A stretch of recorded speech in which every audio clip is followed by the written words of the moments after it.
Chapter 42. The motel cleanliness story ended up airing on 5 different TV channels.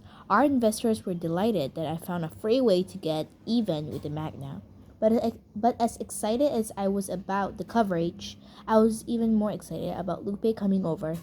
It was hard to be patient that week, so I distracted myself with a trip to the middle school library to research my piece on how Anaheim was changing.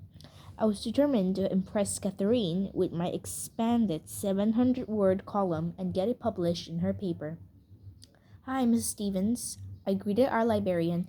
How do I find out which local shops have recently closed or changed owners here in town?" Miss Stevens put a finger to her chin, thinking. That's a really good question," she said. "I've been noticing it myself.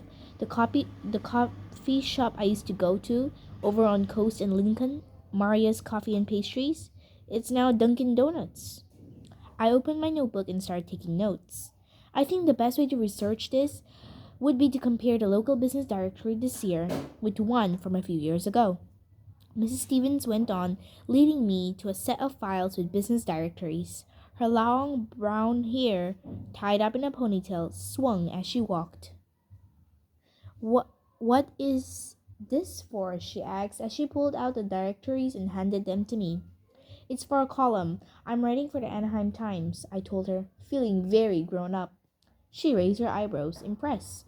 You know what I would do? I'll also look up who owns the properties at the county clerk's office." In my notebook, I wrote county clerk's office.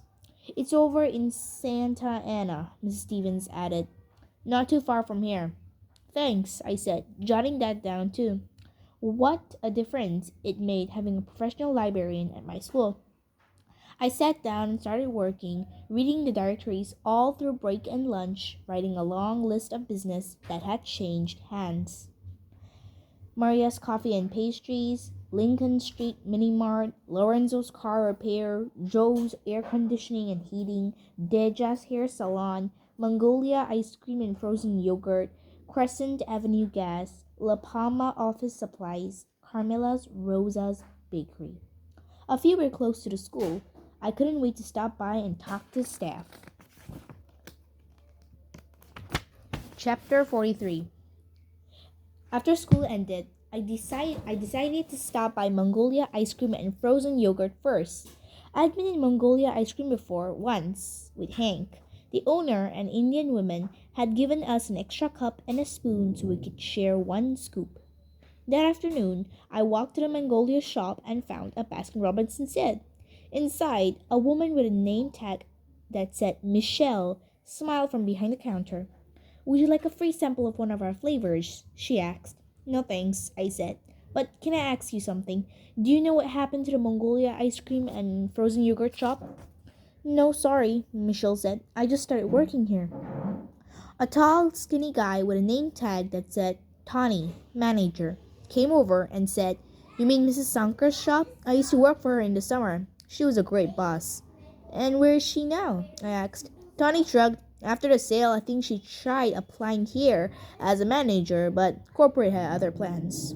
"Corporate," Michelle repeated, rolling her eyes.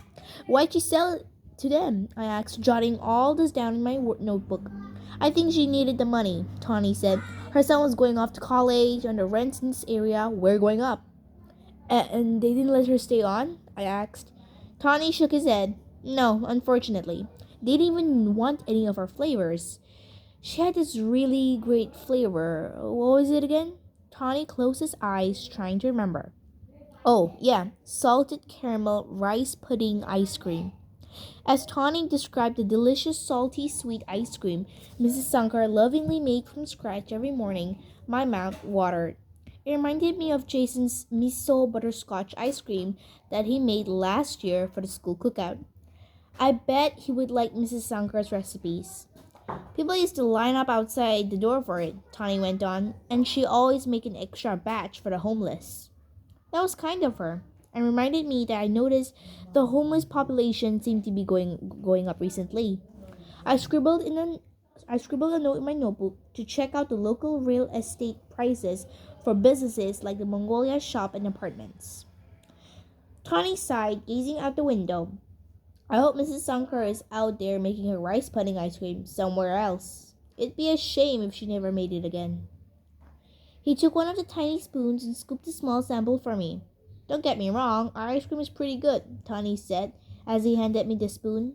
I put my notebook and pen down so I could take it. But hers was out of this world.